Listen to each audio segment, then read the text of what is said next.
Well, good evening to you. And before we came on the air, we actually had a comment from Mel Carey, the hardest working man in sports for Flash Media Sports. So, hello, Mel. How are you? And thanks for chiming in. But welcome, episode 161 of the other side of the ball. Dub, Chris, Corey, coming to you live as the countdown continues to where we have numbers 19 through 11. Then next week, the top 10 of 2025. Well, wait a minute. And Are we really going to be doing it the night before Thanksgiving? that's a good question. I don't know. Stay tuned. It is to be determined. But Yes. nonetheless, happy Wednesday. We got some rain out here in the valley the last night, and it's been cloudy today. But supposedly the rains will be returning this week here in the Vegas Valley. Mr. Hammond, how are things going in the very green garden state of New Jersey? Things are well. Um, Much colder out here than I'm sure you guys are used to for November. But I don't know. What's the temperature? it is 43. That's not bad. Yeah, it really isn't that bad. No. It gets worse. Definitely other places. I'm sure at night it gets cold out there. Yeah, it's 49 But that this is morning your when I got AccuWeather forecast brought to you by the Other Side of the Ball podcast. up. Well, and it rained this afternoon, so is what it is. But we do have some league news to announce. The fans have spoken, and these are your 2025 A7FL winners for 2025. Obviously, I mean, it was all but over but the choir, but of course, another MVP to add to the mantle of one Oh, you should Sterry have started Condrick. with Rookie of the Year. I'm going down the list of how it is, so I know. okay. Bear with you. Um, of course, Sterry Condrick, another MVP, adding another championship for the Trend BIC. His teammate, Kason Campbell, quite obvious. Offensive Player of the Year. Danye Lyons getting Defensive Player of the Year for the Insomniacs. Anthony Service winning Offensive Rookie of the Year for the Eastern Renegades. Obviously, it seemed like it was no doubt, but Prime Shannon Allen, the Defensive Rookie of the Year for the Insomniacs. And Special Teams Player of the Year goes to the one and only, the legendary Hollywood Ashante Worthy. So, congratulations to those fine gentlemen. And Winning. shout outs to Danye Lyons. I think any award we give that young man is well deserved. But I'm just gonna hot take maybe, and fans, let me know in the comments, how much you agree or disagree. But this this league fumbles defensive player of the year in, year out. 2 years ago, 2023, that was AJ McQuaig's award, and they gave it to my buddy Isaac Negron. Shout out to Isaac Negron. Last year, completely fumbled, and this year a Trey Baskerville, opportunity maybe.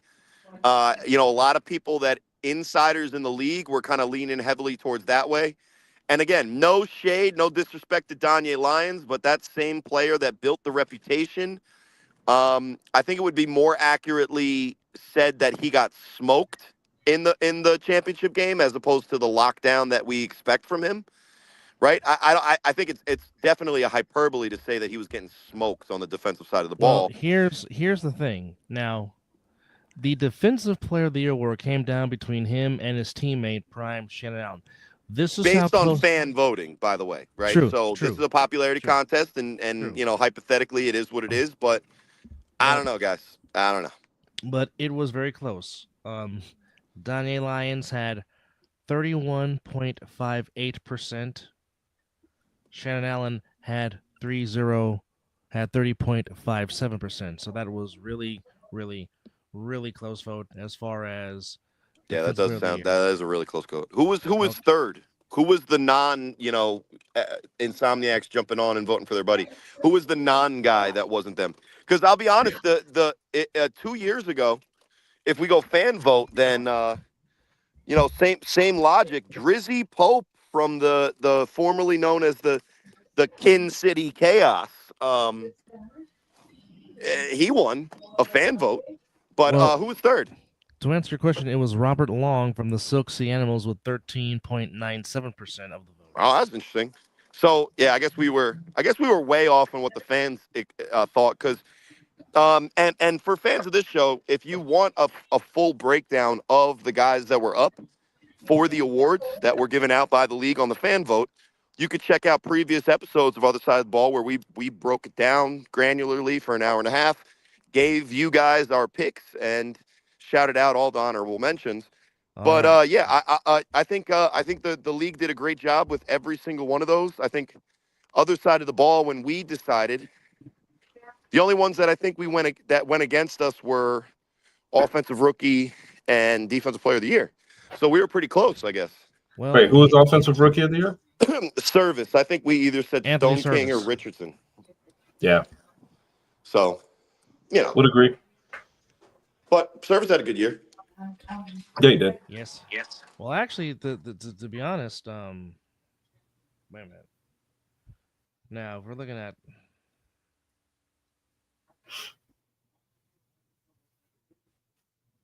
well, I mean, okay. Hold on. Let me go back here. If I'm looking at this right, hold on. Okay, they did it by offensive defensive because if it was going off by just overall rookie, which looking at this article it is, because they do not have offensive or defense, it's just overall rookie of the year. And if it's going off of overall rookie of the year, it's Shannon Allen in a landslide. But they did offensive rookie and defensive rookies. Okay, but anyways, the special teams player was quite interesting because Yes. Ashanti Worthy And got the then win. for the Ashanti fee, had it's going if we're 36.60% paying of for the vote, everything, it's $182.05. had 33.83%. So that was a very close between Prime and Ashanti Worthy for special teams player of the year. But again, you can see the fan vote and all the stuff on A7FL.com. In addition to the schedule for 2025 is up and running. We talked about some of the matchups in week one as it stands for now, but just to give you a recap of what's going on March 15th, it is Vegas OTT against the Silver State Stealth. That's our first game at Matter for Chris and myself. QC Crush and the Virginia Heathens. That's in Maryland. DC Buzz making the trip to the Dirty South to take on the debuting Atlanta Inferno in their first season in the A7FL, and hopefully we will get Atlanta's owner on the show so we can talk about why Atlanta decided to get into the game. Hopefully that will come up sooner than later. And who's on this team? Of course, the Hunters will make the trip down to Los Angeles to take on the Compton Accelerators as LA throws its name back in. Of course, the three matchups perhaps most talked about in week one. Insomniacs Sick-Witted Part 3 as far as regular season matchups go. Or should I say Part 4 anyway. BIC and the U as BIC goes in defense of their title. And perhaps maybe the sexy matchup of week one, the Renegades taking on the Animals. Of course, BIC and U and Renegades in Silk City will take place in Asbury Park, New Jersey. Hunters and Accelerators in LA. Of course, Sick-Witted and the Insomniacs. And Over the Top and Silver State take place in LA or in Las Vegas at Matter Academy.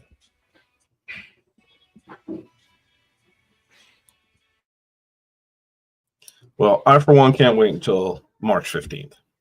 I'm looking forward to pretty much all the games that you just mentioned, Dub, along with some other games back on the East Coast. Excuse me. And I want to find out how some of these rosters are going to be filled out, especially with the Silver State Stealth playing against our guys OTT, knowing that a bunch of the OTT players were on the Stealth last year. That's going to be interesting to see the rosters for those two particular staffs when we get rosters when the season approaches. Again, March 15th is where you will see it all unfold again. As can the Insomniacs trying to make it 3 and 4 years Can the BIC finally do something that they have not done, which is repeat as champions? Will the Patterson U have one last stand? Will the Renegades up their game after a vastly much improved 2025? Can the Animals become that upper echelon of the Northeast, perhaps Hey, replacing the U? Or Can Watchmen have a bounce back year? if the Watchmen return, can the Watchmen finally get over that hump? Can Sick with their great showing against the champions, can they finally Yes. ascend into that level of Oof. championship form? A lot of storylines going into 2026. You don't want to miss it starting March 15th on A7FL.tv. And of course, Crazy. the two most important thing is who will be Corey Hammond's broadcast colleague and where is Corey Hammond going to play in 2026? Also, two important things going into 2026. Well, I'm surprised Black Baby Jesus, as he likes to refer to himself as, hasn't chimed in yet. I'm sure he will. I give him about another 5 minutes, and I'm sure we'll get something from him. But anywho's how. Well, I guess we should jump into the 19 through 11. I know that sounds a little weird, but that's what we're going to do because we're going to save the top 10 for either next week or the week after. As you guys know, next Wednesday is the day before Thanksgiving. A lot of things going on in the evening time, and I'm sure that there's going to be, I got family coming in that night. It's my first Thanksgiving off in 16 years. I don't know what I'm going to do. Really? Really? I'm so used to working on Thanksgiving. It's rare that I'll actually have the day off. Well, that league that you guys talk something? about. Well, I was going to say that league that you guys sometimes talk about when you're talking that ish. Well, they're not really giving you a choice, Dub. You're going to watch the Lions and Cowboys. That's every year. So, good luck. Enjoy. But Mr. Hammond, if you could please give us a recap of last week's entrances into the top 50 from 29 to 20. Yeah, so if we're gonna have to get a compiled list in like maybe a short, or somebody can clip me doing the thing, so we can have somewhere to a place where people can go and get the reference of the full list. But to save us a little bit of time, I'm really only gonna do 29 through 20 as a previously on the other side of the ball. Number 29, Zuriel Wright, wide receiver from the Hawks. Number 28, Josiah Sow, offensive lineman, sick with it. Number 27, Oos, Big Wes, offensive line, Insomniacs. Number 26, same team, different name, Moses Smith, defensive end. Maybe our defensive rookie of the year, maybe not. I don't know. I think we'll just go with Prime. Number 25, the actual defensive player of the year, although I disagree, just this year, Danye Lyons, cornerback, Insomniacs, number 24. There's a lot of defensive player of the year talk. Isaac Negron, a two-time defensive player of the year, and a defensive end from BIC, number 23. The rookie, Damon Smalls, the athlete from the Renegades, number 22. Skylar Lash, BIC offensive lineman, number 21. The offensive rookie of the year, Anthony Service from the Renegades, and number 20. Ahead of him on the list, but not the offensive rookie of the year, Canyon Stone King, quarterback from Sick With It. So that's number 29 through 20. Guys, bringing us to number 19. This guy's Number related 19. to you. This guy's related to you, Chris. I think you should maybe introduce him. Yeah, yes, he is. It is the son of Krypton. Try to wear his jersey one time, and it just wasn't working out. But he is a good kid, someone that I do care about a lot, one Trey Robinson. I still wish you were here in Vegas, brother, but that's all right. If I'm Number not mistaken, 19, if I'm Trey not mistaken, Robinson. he is the only man to win a championship on both coasts. He And is. he went from coast to other coast and then back again to the same coast that he Same started coast. Yep. And he is also one of the few players that has won championships now, not nationally, but won championships as a running back and a quarterback. Well, and I think when it comes to Trey Robinson, it's a 2-year process for him to get here on the list for BIC. I remember the post Insomniacs championship offseason, and I'm not really breaking any, solidarity here by kind of going into the specifics, but Trey and I had conversations in that offseason on where he should go because he had made it clear that he was leaving not only the Insomniacs, which wasn't necessarily like a messy divorce, but kind of a kibbutzy, we'll say, to use the Yiddish term, kibbutz. There was some kibitzing going back and forth, so he left the Insomniacs, but he was also planning to leave Vegas, and he kind of didn't know where he was going to go. The original place that he was talking about going was to Ohio to play with the Kin City Chaos. They forfeited the name Sin. But he was going to play quarterback for that team, and it was going to be, in my opinion, a storyline that seemed amazing, just from a media standpoint, to have a guy from Vegas go to legitimize the team that he beat and shellacked from Ohio at they would have added a legitimate threat at the quarterback position, and Keno Thomas could have done the thing where we expected him to. Blah blah blah. The story goes on, but instead of doing that, which was kind of the thing he had committed to early in that offseason, he then goes, well, K-Wax in my DMs. I think I'm going to just go play. I'm going to go live at my old home in Pennsylvania and play with BIC, which on paper sounds interesting. But I'll be honest with you guys. The conversation that I had with Trey after he showed up at BIC was that he wasn't sure he made the right decision because it was a very similar lateral move going from role player on the Insomniacs to role player on BIC. Now, fast forward, you go from a team to a team, basically same situation. And this is a guy, Trey Robinson, this is a really long answer, but I think it's just really interesting. This is a guy, Trey Robinson, that when he was on the Pit Bosses, talked about how he didn't want to join the best. He wanted to beat the best. He wanted to compete against the best. And it was really interesting that he went from, best team on paper to one of the best teams on paper and kind of was stuck in a similar role that first year with BIC. But he kind of just stuck to it, earned the trust of the guys that he'd never played with before. And in his first season with BIC, basically just a utility knife doing whatever they asked of him.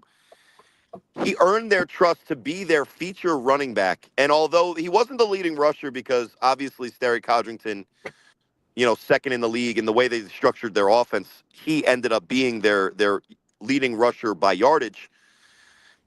Trey Robinson went on like a 13-game streak from season to season, scoring a touchdown in every game for BIC, and became, on a team that still had courage on the roster, the number one running back for BIC. And that says to me, that speaks volumes to just the dedication to doing the right thing that Trey was committed to in making the switch, but also the kind of humility it takes for a player with the mentality that Trey has to just be a role player until it was his turn.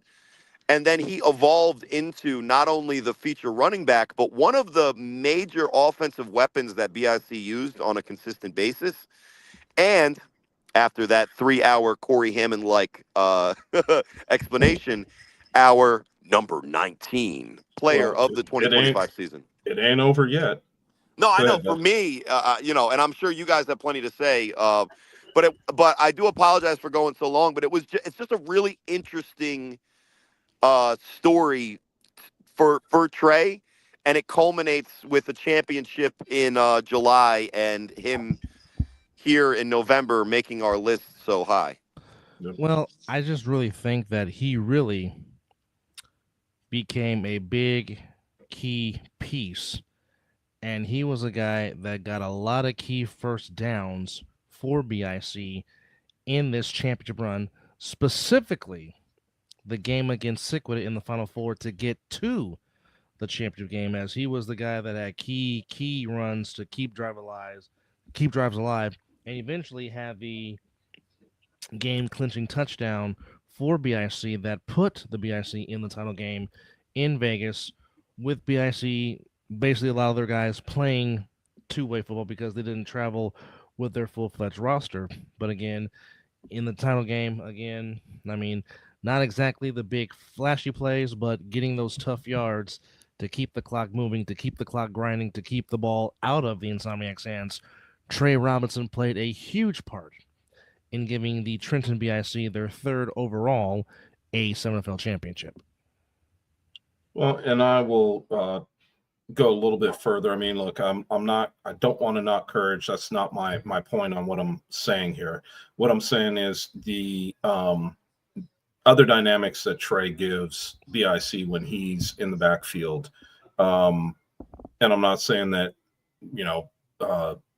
Courage couldn't do this, but I just noticed that I don't know what it was with Sterry, where he seemed very comfortable with Trey being behind him, and also picking up blocks when you had a guy come free on the offensive or the defensive line, and also swing passes out of the backfield. It seemed like there was a lot of understanding between the two of them. They looked like they understood each other in a big way, and that really helped BIC get to the championship game and eventually win the championship game. I think that those pieces are saying a lot, and I'm echoing, Corey, what you were saying. He took his time and gained his team's trust, and now he has it. Yeah, and it's it's a story that I think a lot of players in our league specifically, but in any level of football, there's a lot of ways to be an important part of your team. But I think the most important way to compete in this sport is by being ready to just be a football player for your team. And when they ask you to do something, especially in the A7FL, where a lot of positions are kind of amorphous, right? We don't really have safeties and linebackers. We just kind of have guys that can do both of the things that are necessary. We don't really have, tight ends and fullbacks, but we do have guys that are big enough to play offensive line and catch the ball. And then we have guys like, Trey Robinson. RTC is a guy that this falls under. And a lot of the guys that we put in that athletes list, if you know how to play this game, there's a way that if you're good enough that you can get on the field and kind of add to your team's depth and add to your team's ability to win games. And if you're doing that, especially if you're being unselfish and, maybe not being out of position, but maybe being in a situation where it's, unfamiliar. If you're able to do that, you're proving even more that you're the baller that everybody claims to be than the guy that can only play the one position, the one way with the one system, right? Like my fat ass. But for Trey to be one of the best quarterbacks in this league at a certain point, now he's considered, if not because he was the league leader in yards as a rusher, as a running back, excluding the quarterbacks. I've also seen him play defensive line. Defensive line, yep, linebacker, and linebacker. Right. This is a great football player.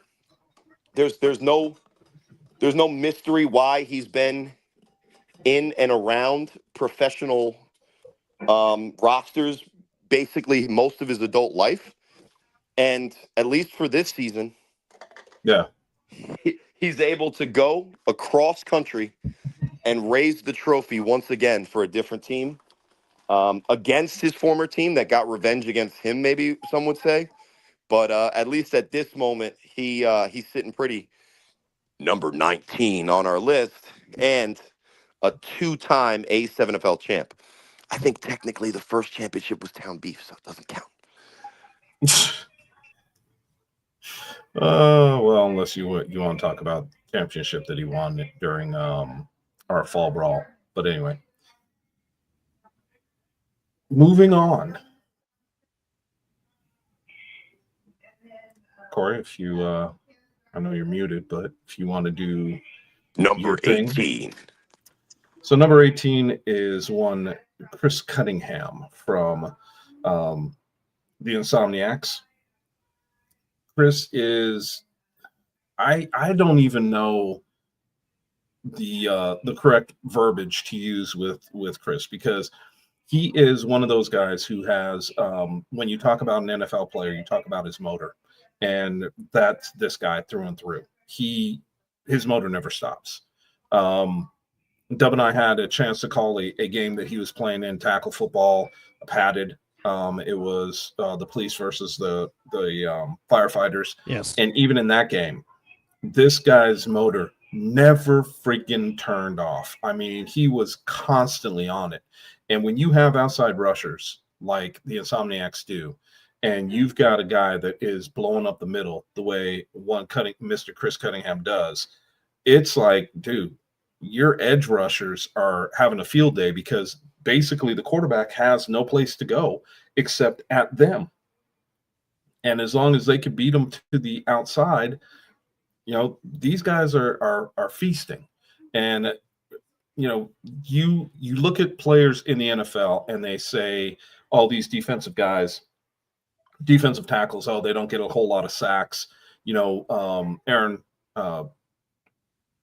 who am I trying to think of that was a big defensive sack guy, or defensive tackle sack guy? Aaron Donald, thank you. That was one of those guys that was relentless as well. But he got his sacks from the middle of the defensive line. Usually you don't see that. And these guys are very underrated because they don't get the pub they deserve for what they're able to do in the middle of that offensive line. And Chris Cunningham is one of those guys.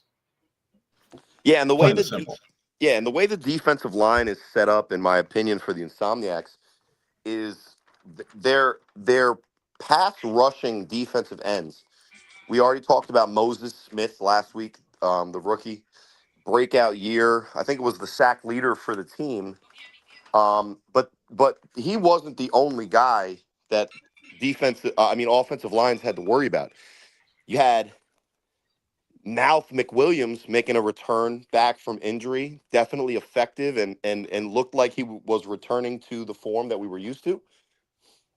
We can't ever forget about AJ McQuaig, and although the last 2 years he's been left off these lists because there's been so much depth on his own team, and maybe the attention that he gets because of the type of unique talent that he is, but also RTC, right there. There was tons of depth for the Insomniacs at that defensive end position. And when they went with that three-man front alignment, it was Cunningham that was responsible for the middle of the field and the middle of the offensive line. And what I saw, guys, especially in the championship game, is that of the defensive linemen that were facing off against BIC, the one that was most consistently in Sterry Codrington's face, and to be clear, we just mentioned the guy, right before, in my opinion, the guy that completely shut down BIC's running game when they went to a more traditional handoff to the running back type of play, to me, what I saw, at least, was Chris Cunningham almost on his own, getting off every block immediately and then causing havoc in the backfield. And although he did not, as far as I could tell, he did not actually finish any play with a sack. No. But all of the players, if people want to do the pause thing, I'm pretty sure he never didn't have one, just like on his person. But I digress. But he never got to Sterry. But what he was doing is constantly putting pressure on the middle of the field, so that Sterry either had to, a lot of times, make a quicker decision and get the ball out of there, or react to the quick pressure, forcing him left or right. And as a left-handed quarterback, when you force him right, he's really More not as difficult of a dangerous. throw. Yeah. Well, and to me, of the things that Sterry Codrington can and cannot do, the one thing that I haven't seen him that I've seen a lot of these other mobile quarterbacks do is roll away from his throwing arm and still make that perfect throw downfield. Now, I mean, ask the teams that played Sterry Codrington this year if he was adequate enough to beat them. They might lie, but the truthful answer is yes, he was definitely more than adequate enough to beat them.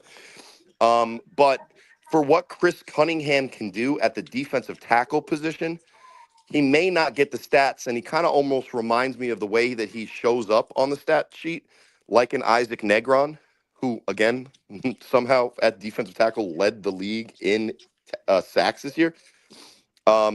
Chris Cunningham's impact isn't limited to what he ends up putting on the stat sheet because he's such an impactful player in the middle of the field that BIC could not run the ball.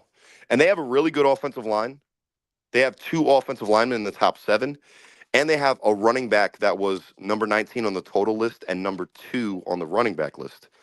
Chris Cunningham said, "Fuck you" to all of that, just to be frank and excuse my French.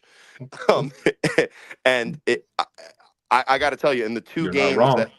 the 2 games that I saw him play, not just on the film but in person, the 2 championship games, of the defensive linemen of the Insomniacs that have all impressed me. I said earlier on the show in 2023, my defensive player of the year was AJ Yeah. McQuaig, Mine a too. current defensive lineman for the Insomniacs. In those 2 Sometimes the championship forgotten games, man. well, recently, I guess. I mean, the reason he's forgotten in these lists is because the teams that face him do not forget about him. To be clear, Very factual statement. but I'll say this: of those guys that I saw in person in those 2 championship games, the guy that jumped off the screen and was immediately in my mind, wow, that guy's a guy I would not want to face. It's Chris Cunningham. And, I will be honest, before the championship game last year, the Insomniacs win, I looked at him like probably a lot of, football players look at him. It's like, oh, look at this big white guy. Not impressed. Yeah, you better pay attention to that big white guy. Yeah, well, you put on the film for a couple of plays, he's already somewhere around the ball making a play, making it known that he's not just another one of those guys you put in there. No. Beast on the field, but a very humble man off the field. Very much so. Back when we were in the studios, it was him, Big West, and actually Big Ooster Sai and those 3 guys gave us one of our greatest interviews ever in the ball. But I mean, just you're caught by his size because you're thinking, and we've said this about Kenny Mack, we've said this about Josiah Sal, we've said this about Dave Valley, we've said this about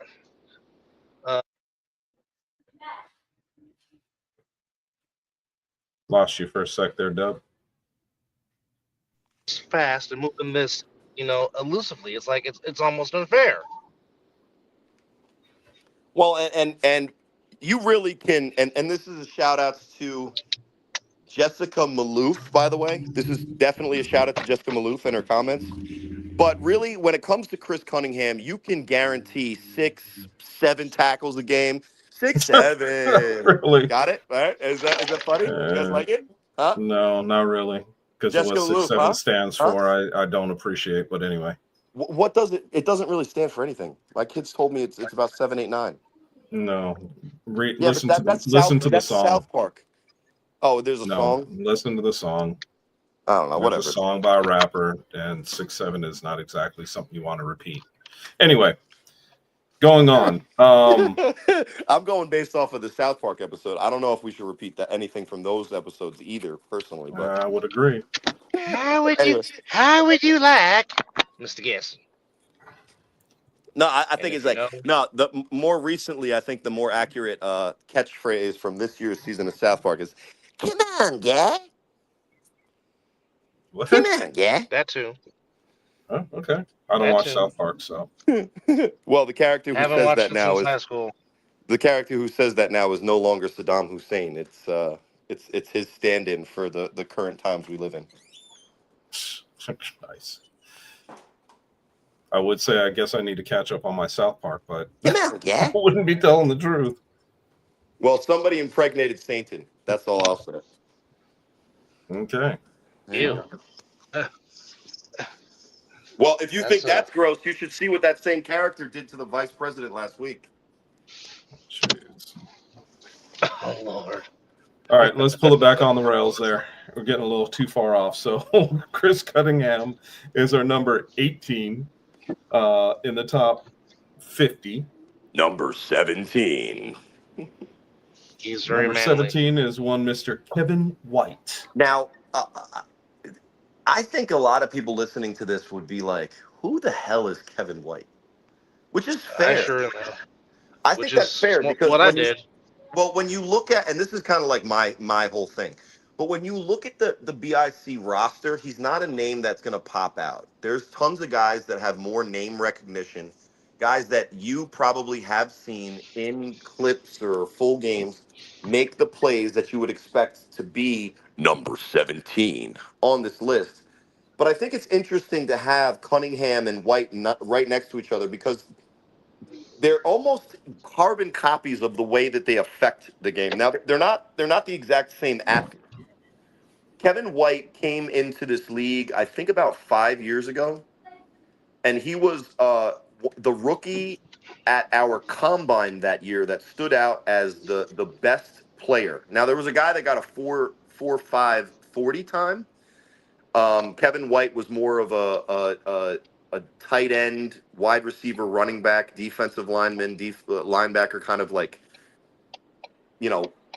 freak of nature, chimera type deal. But when he first played for the Animals, he was a ball carrier, a playmaker, and that was as a rookie for the winless Animals. This was way before the Huff experiment. So fast forward a couple years, he's gone around the league, found a role as a defensive lineman. He's gained a little bit of adult weight. Now he's more in his grown man era. Some might say his napalm era. Shout outs to the K-pop Demon Hunters. I've got kids, guys. You probably have no idea what I'm talking about, but anyway. He's in his napalm Forget era. I got a 13-year-old. There you go. So I always used to confuse Kevin, and I would say that his name was Devin. But my joke this year was Kevin, Trevin, Devin, don't matter. White's gonna get to the quarterback, right? It's like that. It's like that meme.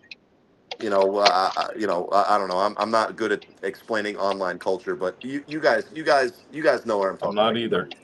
You know where I'm coming from. But the point is that the same way we talked about Chris Cunningham, Kevin White was just as impactful from the middle of the defensive line for BIC. Damn it. His lateral quickness is that of one of the running backs in this league. And when he's a 280-pound defensive lineman moving with that type of athleticism and ferociousness, he was erasing plays before they happened constantly. And he was not involved as much in the pass game, the pass defense game, because he was more of a first and second down defensive lineman for BIC. And look, let's be clear: a lot of the teams that play BIC were trying to run the ball as opposed to throw it. Yeah, so he was basically their run stopper in the middle. And he was doing it like a linebacker, a Ray Lewis linebacker, sideline to sideline with that kind of closing speed. But he was doing it from the defensive line position, which is kind of insane, and even better because it means that tackle's being made not in the second level of the defense, but either in the backfield. You said he's 280? I mean, I didn't weigh him. He could be more. But he's a big boy now. He's no longer the tweener that he used to be when he first came into the league as a rookie. He's put on the weight to be a legitimate defensive tackle in the A7FL. And with the rotation that they had, when he would get in, he would go into this beast mode where he's wasting all of his effort, all of his energy on just making sure that one play happens. And it seemed like every time he was in for BIC, he was the reason on defense that they were successful on that play. So to me, I think if you put the film on, it'll speak for itself. But just like our number 18 guy, number 17, Devin White, he's just a monstrous problem to deal with in the middle of the defense if you're an offensive lineman. Oh yeah.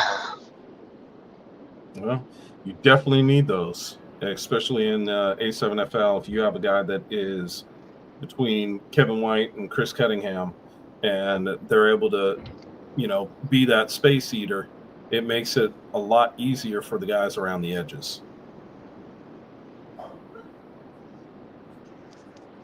So Kevin White, our number 17 Yep. player of the year, which brings us to another BIC guy, number 16, Carnell Wachter.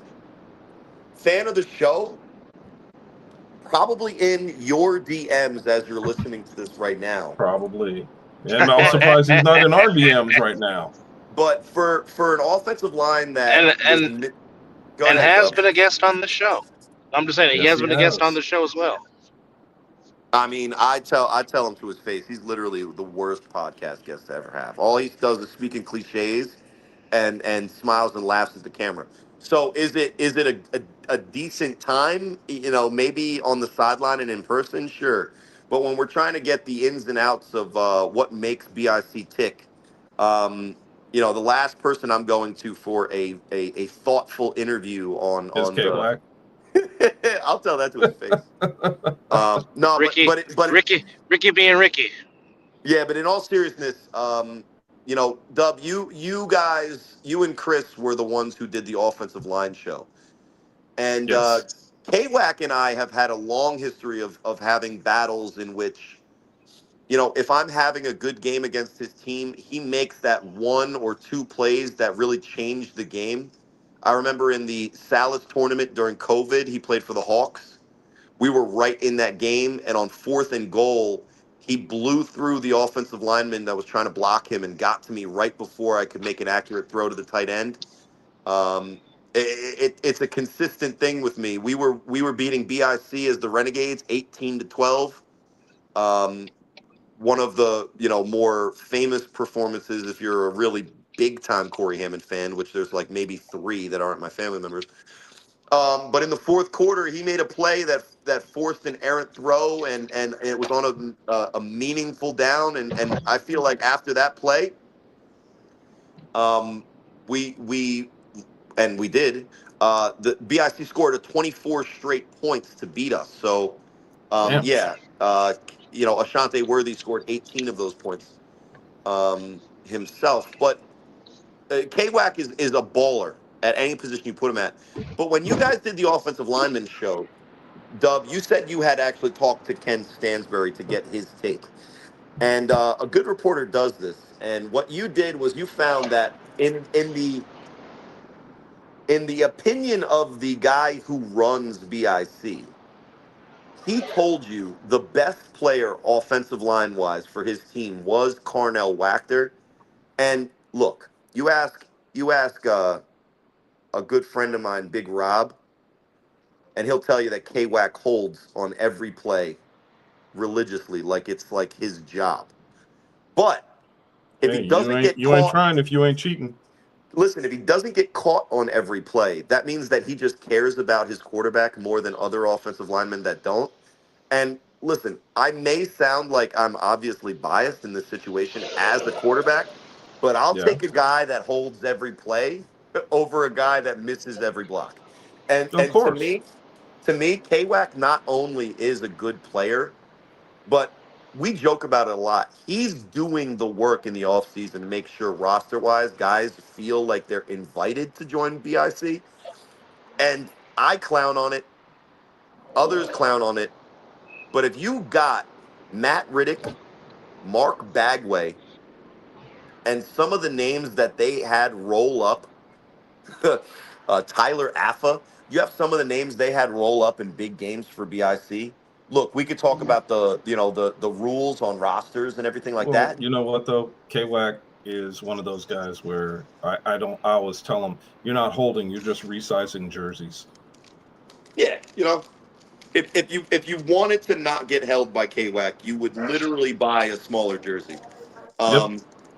But his impact is obvious in the output of his quarterback, right? If he's the best offensive lineman there, and he's the guy that also has caught touchdowns this year, releasing off of the offensive line as the eligible tight end, and he's considered by Kenny Stansbury as the best blocker, you better believe that he's going to be our number 16 player on our list.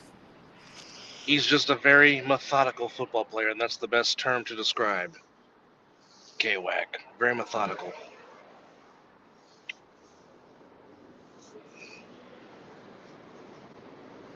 Good at football, great at football, great at recruiting, terrible podcast guest, a viral but a very average dancer at best, right? He does that viral dance. They all like to do it. But if we're talking about KWAC on this list, it's his play and his recruiting that separates him.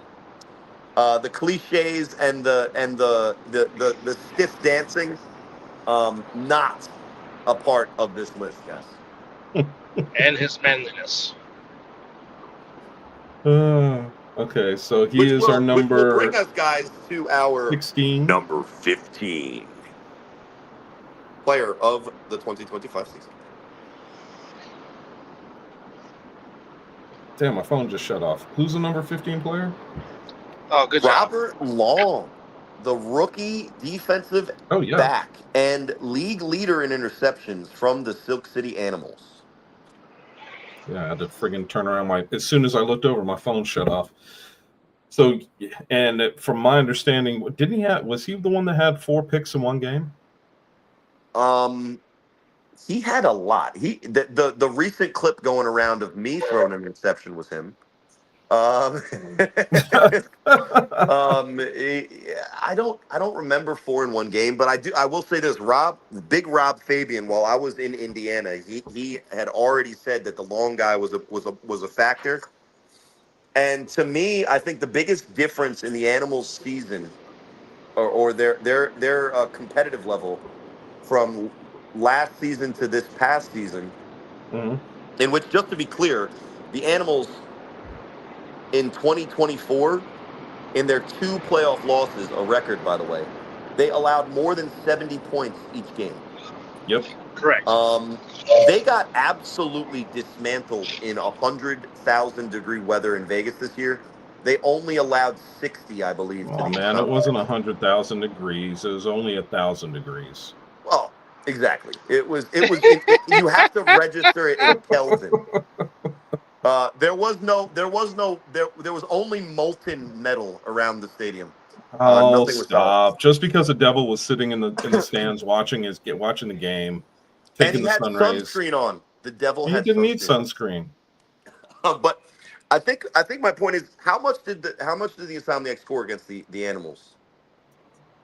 62, if I'm not mistaken. And that was by far their season high.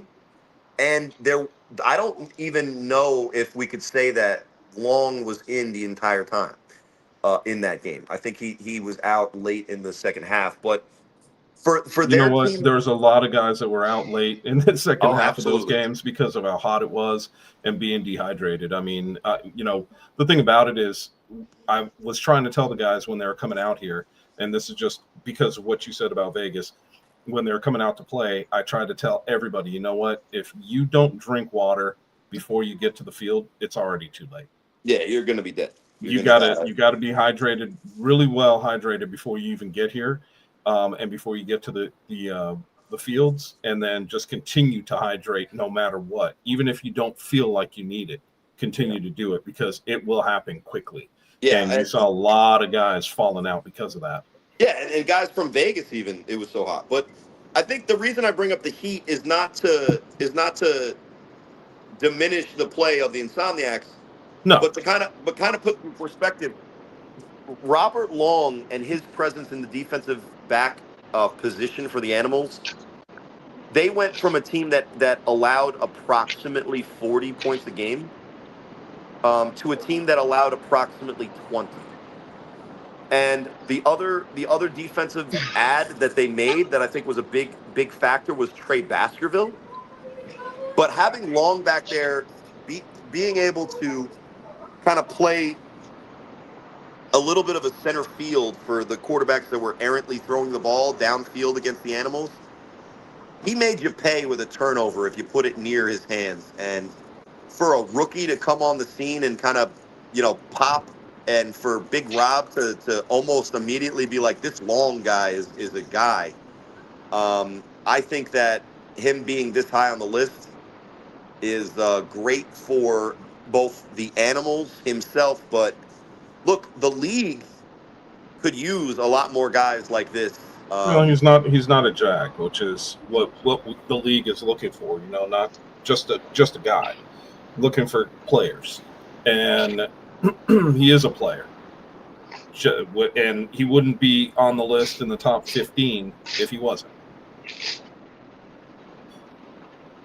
If the Animals won it all, which obviously they didn't, and I don't think they were that close this year. But if they were to, Long would be 3 or 4 or 5. He was that important for that Animals team. And I think the reason that he's 15 and not even higher, because he played great this year, is that there was just players that made more of an impact in more high-profile games.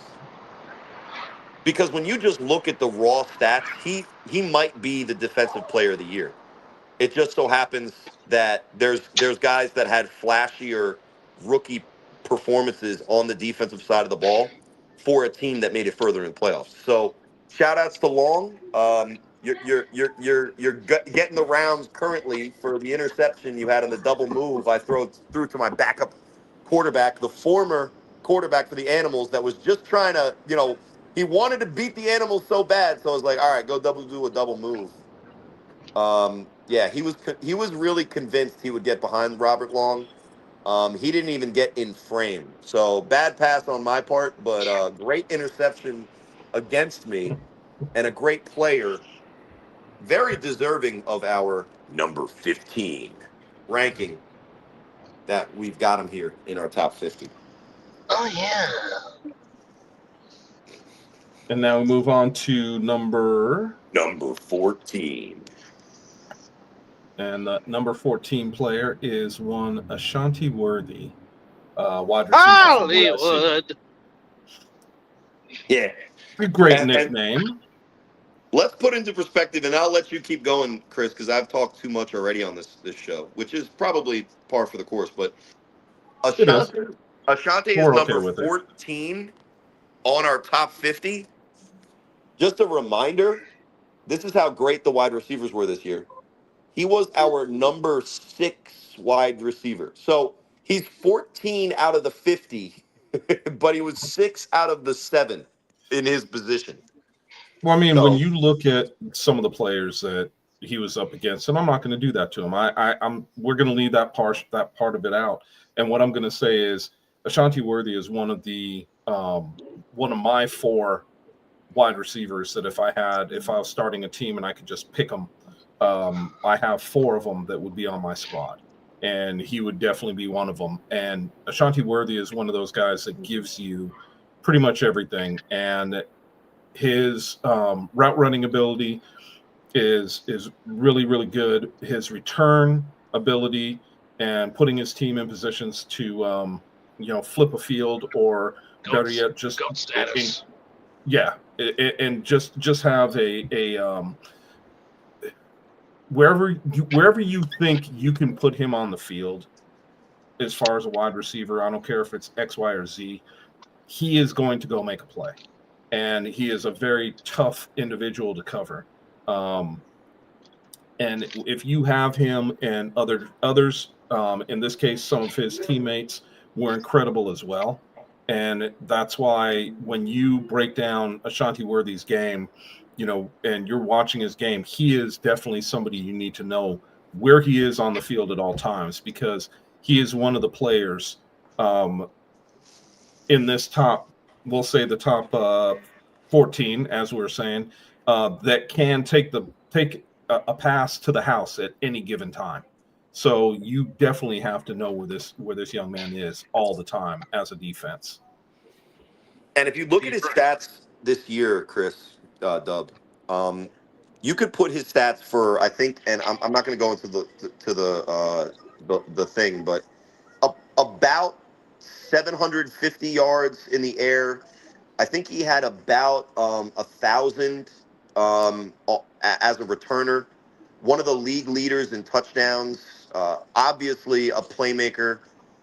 Most years, he's in the MVP conversation. Yes. With If it his wasn't impact, for with somebody his else on the reputation. team that was. Exactly. So with his impact, with his reputation, with the excitement that his highlight plays bring our fans, Ashanti Worthy is Hollywood in every sense of the word. I think that him being this high on the list, but also so far behind his teammate, just goes to show how much of a monster he really is. Because Ashante Worthy this year was not the go-to receiver for BIC. No, he wasn't. However, he was still probably the number one player on the field that when you're a defensive coordinator or you're a defensive back or captain on the field, if you don't know where he is and how you're playing defense on him, you likely on that play gave up a big play, a first down, or a touchdown. And where the rest of the wide receivers that we have, there's a David Clark who's kind of just the prototype. If you put into AI, build me a human wide receiver, you might get a David Clark, right? For the intangible guy, like an Eric Schuford, where he's doing all of the little things that help his team win, and oh, by the way, Yeah, but he's still the I go-to guy on third or I fourth would down. just say, Corey, that I like the comparisons, but we probably should have waited. Well, what I'm saying is, what you'll see, you'll see, right? And we will wait, but we won't. But what I'm saying is for a list of guys in front of Ashante, based on statistics or whatever the category we go by, Mm-hmm. when you talk about the actual performer, I don't think there's more of an explosive playmaker, right? We could talk about wide receivers. We could talk about this year specifically. But when we're talking about just who Ashante Worthy is in the A7FL, there's no more, stand up every time he has the ball, edge of your seat, USC, Reggie Bush type player, in my opinion, than Ashante Worthy. Because when he gets the ball in his hands, whether it's a 3-on-1 return, whether it's a quick screen, or whether it's a third down catch in which he has to climb a ladder on 3rd and 17 to make the play for his quarterback and his team in the championship game. When Ashante Worthy's involved in a play, it's exciting. And, I like our list. I like the other guys in front of him. But for a guy that was in our 6th tier, if he wasn't in the top 20, I think we would look at it and say that there was something wrong just by default. Because when you look at the field and he's on it, it's almost like your eyes can't stop wanting to see him do something football-wise. And whether it's his balance, his strength, his explosiveness, or the crazy moves that he puts people in that end up on YouTube Shorts, it's just a pleasure to be a part of his career and to watch him week in and week out. And look, we can make the comparisons as we're about to, but I'll let you guys go on Ashante, who is our number 14 player of the 2025 season. Which brings us Just to the tremendous number. skill. Oh, sorry. Go ahead. No, just tremendous skill, tremendous versatility. That's all you need to know about Hollywood. That brings us to our number 13 player. Number 13. One Davick Clark from the Insomniacs.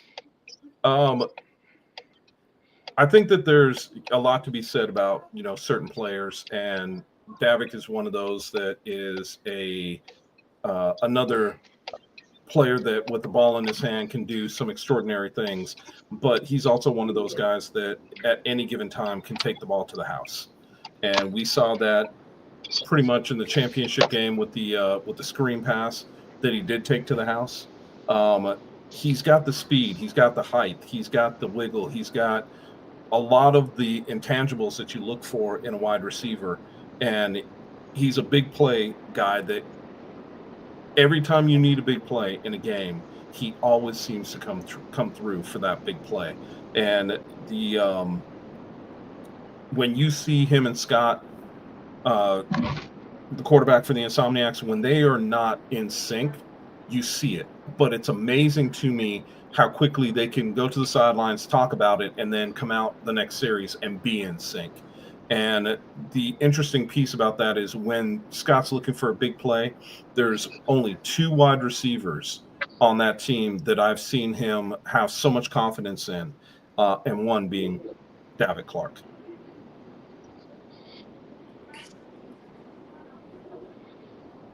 And there's no better player, in my opinion, in this league to put on a fade route than David Clark. Now, there's certain guys that might be a little bit faster, but probably not, right? I think David Clark is clearly, if not the one of the fastest pure speed runners in the A7FL at that position. Well, I Maybe think a at his Savion height, I think he Cunningham, ran a maybe. 4.340. Yeah, that's what I'm saying. I mean, it's legit. It's not. Oh, he's tall. He's got long strides. No, he's legit No, fast. it was a legit 4.3. In the immortal words of Matt Ryan, he's David Clark might say of himself, "I'm fast as fuck, boy." And the other thing that he can do is because he's such a Call himself threat. Timothy. Well, that's a lot of guys call themselves it's him, Jimmy, or Himothy, or Heemers. There's a whole team of Heems. There's a whole team of Heems, right? But now for Davik, the clinic that he put on in both championships where he was featured at wide receiver. I think the Insomniacs Nightcrawlers Championship was a lot of David Clark showing exactly who he is. But Absolutely. even this BIC championship, he had, I think, 4 touchdowns. For him, yeah. And what? 4 in a championship game? Yeah, that's why he's on this list. And I think he would be higher if he played in every single one of the Insomniacs games. I think he would be higher if he didn't share reps as the jump ball guy with William Carswell. But I think that when it just comes down to it, the pure speed, the height, and that ability with the ball in his hand on those rocket screens to get to full speed so that it doesn't just turn into a big play, it's a touchdown. I mean, he only had, I think, guys, 18 catches on the season, but he far and I away think he might have had 18 catches, but I think 10 of them were touchdowns. 700 something yards. He was like 3rd or 4th, I think, in total yards. Yep. But he had by far and away, by a huge margin, the yards per reception. Yeah, He's we're the off the chart. definition of a big play threat. And Big time. I think, for David In Clark, big time games. well, for David Clark to be and Ashante Worthy to be this low on the list, it shows that they were sharing reps.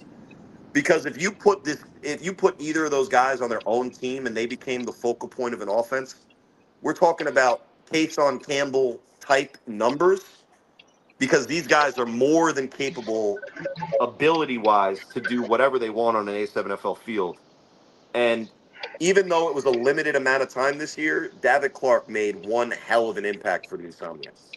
There you go. Oh, yes. And that's why he is our number 13. Which I think there's a theme, guys. And I think whoever so. made this list might have even done this on purpose. Number 12.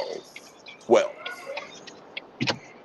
One, Eric Schuford Jr., Munch, fourth and Munchy, whatever you want to call him. Devo Munch. Yep.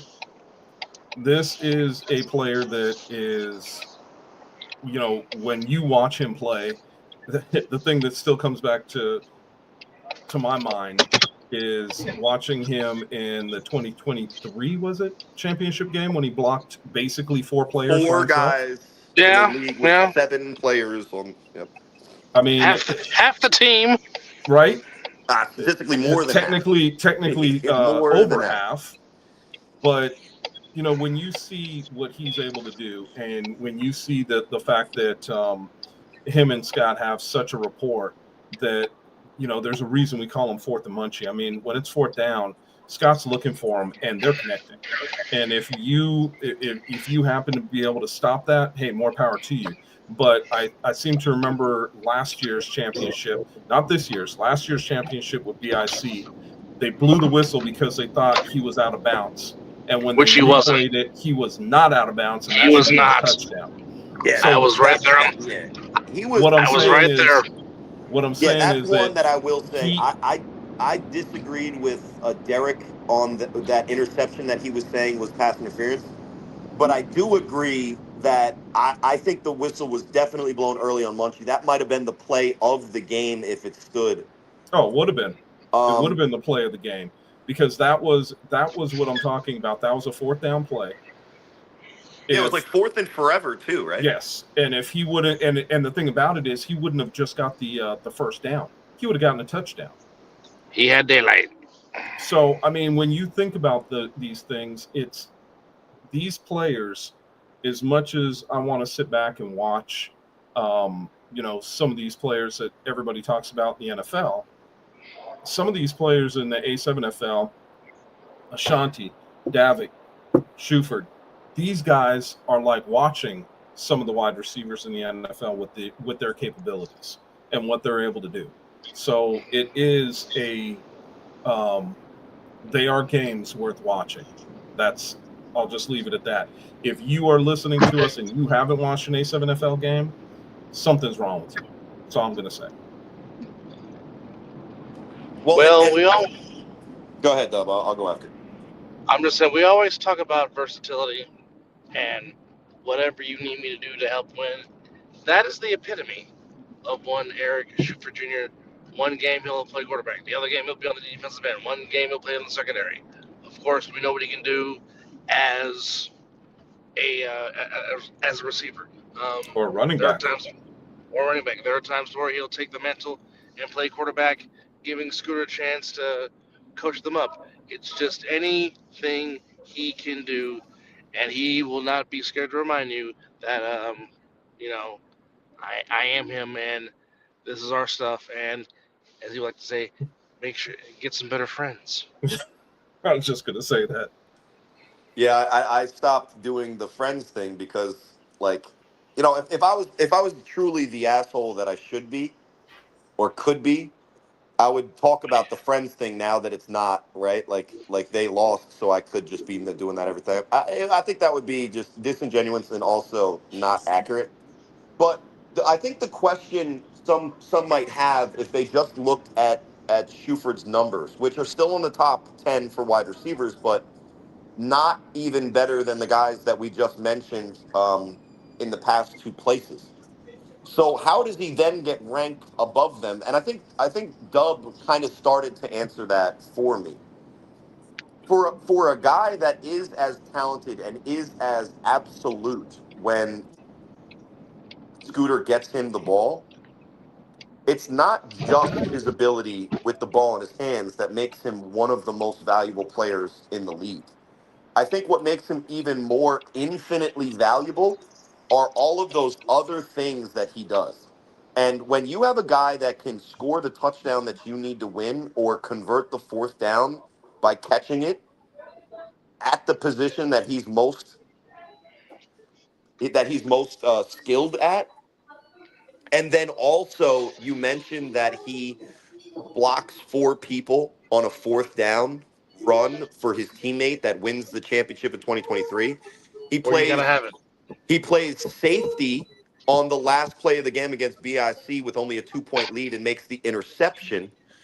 And guys, at times the best defensive plays that I saw as tackles in the open field on BIC players, it wasn't the list of names that we already put on defense that won defensive player of the year, defensive rookie of the year, number I think 18 and 20 whatever on our list, right? It wasn't those defensive players that were obviously really talented and deserving. It was their wide receiver going in and making big plays as a linebacker in the championship game. And I think when we break down what an athlete is, yeah, Munch would be that definition of ATH, but he's also just that impactful at his natural position at wide receiver. So for me, having him above guys that have more yards than him, guys that just in general, I think you would think that when you put David Clark next to Eric Shuford without knowing anything about either of them, you know, a guy with no understanding might just take Davick because he has the better 40 time and he's taller. But if you ask Scott Hamilton on 4th and 12 who he's throwing the ball to, I think almost 100 times out of 100, if all else is equal, he's going to his go-to guy. And that's why, in my opinion, it's clear that he should be number 12. Yep. But also specifically in front of those other guys, specifically this year, even though statistically he didn't have as many yards or touchdowns, I think he was just as important, if not more, because of all the things that we just said that he brings to the Insomniacs. Love the explanation. And not being facetious. Love the explanation. Good. And listen, it's actually very famous to those who know how consistently we go back and forth with each other. But the one thing that I will never say about him is anything negative about his ability to play this game, because it absolutely is unimpeachable, unlike other things. Which brings us to, guys, our final name of the night, because I think rightfully so, Dub wants to do a full top 10. Yes. Next week, likely. Either next week or the week after, one of the two. Which brings us to, again, a theme here, guys. Our number 11 player of the 2025 season and our last player of the night. Dub, do the honors. Okay, maybe not. All right, I'll do it. Yeah, go ahead. Manny Diaz, wide receiver, Silk City Animals. But for how long? That's the question. That's guys, just a 14, 13, 12, and 11 are our wide receivers. And just to put into perspective, that is 6, 5, 4, and 3 on our top 7 at that position as well. And if you haven't caught on, shout out to K-Wag. K-Wag making friends. That's what he's doing in everyone's DMs. He's trying to listen to Munch and make some better friends. I guess so. And he also says that's my dog about Manny Diaz in 2025 at least was a Silk City Animal. Maybe we'll talk about that in a second. But all right, so we did the whole thing where we said the stats don't matter, right? Correct. About Shuford. Correct. Yeah, well then you look at what Manny Diaz did and you're like, and you're like, oh, that's why he's at number 11. Okay. And if it wasn't for number 2 and number 1 on our wide receivers list and how and excuse my French, I think this is a French word, how fucking insane they went this year. Manny Diaz might have set records as a wide receiver and the go-to target deep threat for David Tender this year. For a team that did better this season than last, it was interesting to see Quani Morgan kind of take a step back. And not that Tender didn't play well, but towards the end of the season with the injuries, he just wasn't the same. So he in essence, we could say, little bit of a step back from his rookie season last year. Well, and you would be telling the truth, but the fact of the matter is when you have Manny, not Manny, a step back. Exactly. And Yeah, I think that Tender, that was, we've talked about this in the past with you being a quarterback, me being a receiver. Every quarterback has their security blanket. And I think Manny Diaz was that for David Tender. And you could see in the games that they played last year, you could see when when Tender needed a big play, he was looking for Manny, period. I don't care what anybody says. I watched on some of those games where he found him. He threw the ball up knowing that Manny was going to go up and get it for him. So I can't say anything negative about the two of them, except if what we hear is going to happen, it's a shame because I think that Diaz and Tender together are better than Diaz and Tender apart. Well, especially if we really break it down granularly to what moving teams means. But I do want to talk about that because I think it's very important to kind of contextualize like what all this means within the greater context of what it means next year. But just sticking to this year that just passed. Yes. We're talking about a guy who, like you said, he was David Tender's security blanket. And I don't know what quarterbacks are listening, but when you have a security blanket, it's your guy you throw to in like those comfort situations, right? Like let's say there's pressure or third and whatever, right? You know, the situations in which a Scooter Hamilton will find an Eric Schuford, right? And we But that's how talked Tender about found Manny, was the same way. well, and Manny Diaz, very similar to Davik, is a big play guy, but being the security blanket for a guy and also averaging 26 yards per reception he was second in the league with 13 touchdowns this year. He actually broke the single game record for most reception touchdowns in a game to then later be broke, I think, in the same game by Kason Campbell. Manny Diaz, for sure, is he's third on this list of the guys who actually made an impact. He's third in the average yards per catch behind Davik Clark and Zay Gonzalez, who was a teammate, which was the tight end, I believe. But he also had in his 26 receptions, guys, 13 of those went for scores. So we're talking about a go-to guy that's very efficient. And if he's catching the ball, there's a 50% shot that he's putting up points on the scoreboard for you. And look, Kason Campbell had 54 catches for 1,047 yards. Ashante Worthy had 39 catches for the exact same amount of yards that Manny Diaz did on his 26 for 676 yards. My question is, now that we've praised Manny Diaz, and shout outs to K-Wack in the chat talking about it, mentioning it, letting us know the work he's doing for next season already. Yeah, we're going to have to call it a super team. If you got Kason Campbell, Ashante Worthy, and they're making up a total of 1,700 yards of Sterry Codrington's 2,400, is there enough football for BIC to have a Manny Diaz join their roster and put up numbers in the same stratosphere as he did for the Animals? And I think that's the question that we need to ask.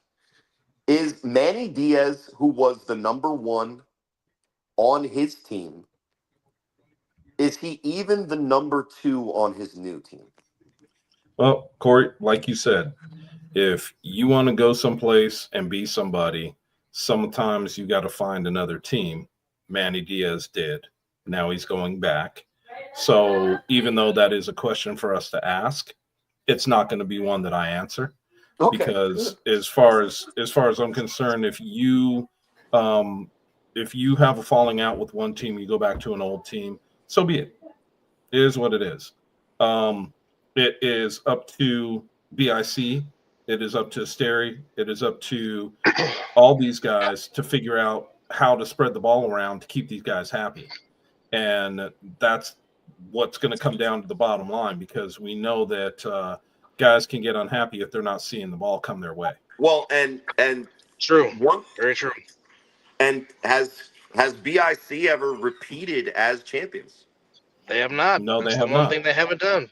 And one of the reasons I think that might be is because when these types of things happen, right? Just look at the Mark Bagway of it all last year.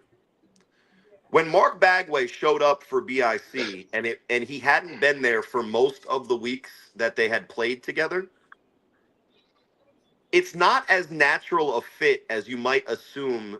Like, let's say, like you're playing fantasy football where they're just, what's their stats, or you're playing like a Madden thing where you're just putting them in and he's a Well, computer simulation. yeah, but I think that everybody, and I'm not trying to slight what you're saying. I think that everybody who has played football, we've seen the the proverbial superstars go to teams and it not work out because the chemistry just isn't there, And that and is, yeah. And of all that the is the bigger piece. team sports, I think the most the sport with the most importance, focused around, how the team plays with each other, like chemistry. I mean, you can make the argument for basketball, but then why did super teams work? You can make the argument maybe for soccer because or hockey, I guess. I don't know. But in football, you can add a guy like Odell Beckham. You're not adding his stat total from the previous year, right? Because he has to work within the offense, he has to work within the existing structure of the scheme, and he has to also find his position hierarchically, which is a tough word to sometimes say, in the quarterback's go-to list. And look, Manny Diaz is one talented football player, and he can definitely add something to BIC. But on a roster last year that also had Matt Riddick and Mark Bagway, I don't know how much more you can add to BIC when that's the depth at that position. Well, the bigger So, question is Mark Bagway coming back to BIC. Another good well, question. if he is, he's from Florida, likely a limited role. Same thing for Matt Riddick, who is a veteran, which, is what it is. But is Manny Diaz willing to play the Trey Robinson type of role, going to a team that's kind of already Well, established and finding his way? you know Or is what, he going to be just. and again, I'm not trying to knock it, but we're trying to, and I just feel like we're getting off here on a tangent with the fact of Manny Diaz. Look, he's the number 11 player. That's what we should be talking about and hyping up, Yo, not absolutely. where he's going and what might wind up happening. I think that we can definitely talk about that down the road, but he's our number 11 player of our top 50 for a reason, and I think that's what we should be talking about. I think sometimes we tend to go a different direction because we know what's going on behind the scenes, but I really think we should save that for another time because, like I said, he's our top 10. Let's give him his due because I mean the guy was an outstanding wide receiver over Yeah. this past year, and But to beat out guys like Ashanti Worthy, Davik Clark, and Eric Schuford Jr. is saying something. I mean, this kid was really a really good player for his team, and he is going to be. I will put it this way, in a way that I'm not going to talk about the future. I'm talking about the past. I really think that a David Tender and the Animals are going to miss his ability to play the way he was playing with David Tender, and that's what I want to look at. I'm not. I don't. And no knock against K-Wack or anybody else. I don't care about what he's going to be with BIC next year. I don't. We're not there Yeah. yet. Let's talk about Yes. what he did. What he did in with the Animals and the type of player that he was, because like I said, he is the number 11 player on this list. Yeah, and I think the only reason we're even hypothetically speculating about what he could do next year is because of how great he played this year in the role that he was in and how interesting, at least, right? And look, I agree with you, Chris, and I'll stop, throwing a a wet towel on the fucking praise that we should be giving the guy, and rightfully so, right? So I do agree with you there, Chris, and I'll jump off this point, but I think the only reason it's brought up is because of how great this year was in the role for the team that he was on with the relationship that he had with the quarterback. And it just becomes, and this is a word that I think could be replaced with a lot of other words that are more provocative. But it is certainly interesting to see that with this much of a breakout season for such a talented player in a system that looked to be perfect for him with one of the best quarterbacks in the league. There's not a lot of guys that you can go to, or not a lot of teams that you can go to and count on the accurate delivery of the football like you get if you were playing with David Tender. And it's just, like I said, you can replace this word with a lot of other more provocative words, but it's at least interesting, as great as Manny Diaz was this year, that the other things have transpired afterwards. So look, let's focus on the past because this is a reflection show. But the only reason I even brought it up, and not just because KWAC is involved, but shout outs to our what is he, number 19? I just mumbled there because I don't remember. I have the stats up, not the list. I'm gonna go back to the list. Hold Sorry, on. KWAC, I got you. But Number 16. Number 16 player, but also one of our top commenters. Shout outs to my guy. But yeah, I think that's why it's interesting to talk about. The only reason I wanted to take away from the luster, and look, if it's bothering you too much, Chris, I agree. It's not that it's bothering me. I just think that I'm just making a joke. I know it's not actually. Yeah, no, it's not bothering me. It's just when we got guys that are in the top list, we should be giving them their flowers, not taking away from them their decision on where they might be going to play. Well, I mean, listen, everybody's right when they call me a certified hater. I just think I'm just in that point in my career. But I will explain why I'm such a hater is because I'm jealous. I'm just jealous. Look at that. It's just my jealousy coming out. So I apologize for my jealousy. But anyway, he is our number 11 player for good reason. Yes, he is. And on that note, I mean, I got something for you guys to think about because I know that this is with 3 minutes left. We go into basically our final thoughts, but I've got something for you guys that I've been thinking about. And whether or not we have a show next Wednesday, and if we postpone it until the first week of December, so be it. But something to think about for this next coming season. Last season, when I say that, 2024, it was the running backs. This season, it was the quarterbacks and wide receivers. What do you guys think it'll be next season? Who is going to have, or what position is going to have the breakout year that we've seen the wide receivers, quarterbacks, and running backs have over the past two? Not for an answer now, just for something for you guys to think about that we should have a discussion about. I'm ready to take. Look, so I think if 2024 was a year of running backs. Yep. 2025 was quarterbacks and wide receivers. To be fair, Chris, I think there was still a limited number of running backs that were as good as RTC, but RTC was just so good that I think it's easy to give it to him. I think 2023 was like Florida's year because they're gone, so I'll just throw them something, I guess.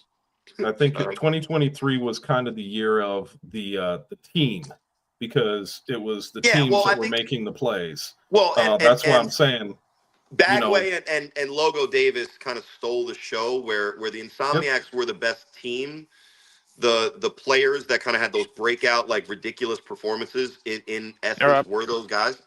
That's maybe a hyperbole, but the thing about the Insomniacs, which is great, but also kind of hurts them with the attention market of the A7FL, is that they're so deep that there's an RTC and a Scooter, but then even when you look at the wide receiver position, there's guys like number 86. Well, before and I'm sorry, I'm just watching Dub before he has to go. Yeah, Dub, go ahead. What's your final thought? Love you all. Thank you for watching. Good night. I kind of figured because you got to go. Yeah, he's standing outside. All right, man. He's ready to rock in.